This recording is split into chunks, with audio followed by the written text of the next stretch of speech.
Le foulieur a bien évolué quand même, hein. Quand on voit le numéro de 2005, bah là, on en est maintenant au numéro 64, qui vient de sortir justement en kiosque. Donc on a 64 pages.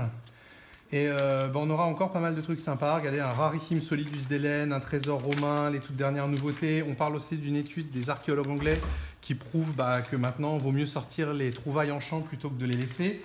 Là, on vous explique en fait comment les archéologues racontent un petit peu n'importe quoi et caviardent les lois dans leurs plaquettes. Et là, on vous a fait une plaquette qui est à votre disposition et qu'il faut toujours avoir sur soi en cas de problème. Encore des belles trouvailles, vous voyez, des belles trouvailles, ça, il y en a toujours dans le magazine, hein.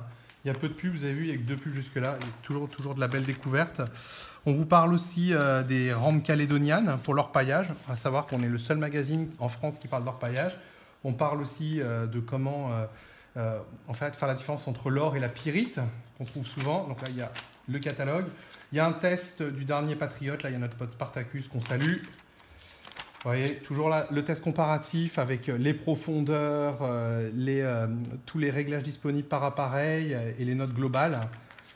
Vous voyez, donc c'est des tests vraiment détaillés avec encore toutes les spécificités des appareils. Un test sur le CTX 3030, c'est un appareil qui a été dénigré en France. Pourtant, c'est de loin le meilleur appareil au monde. Bon, bien sûr, il vaut 2400 € et ce test va vous dire est-ce que ça vaut le coup ou pas d'acheter un appareil de 2400 €.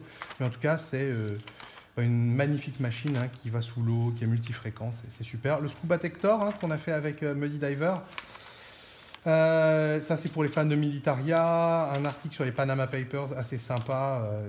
La numismatique féodale d'Anduze. Voilà, encore un beau numéro, 64 pages en kiosque. Pour le trouver, en fait, vous faites www.trouverlapresse.com. Ça vous donnera le kiosque le plus près de chez vous. Vous pouvez aussi vous abonner sur notre site. Et donc, rendez-vous pour le numéro 65 qui sortira pour Noël. À plus tard!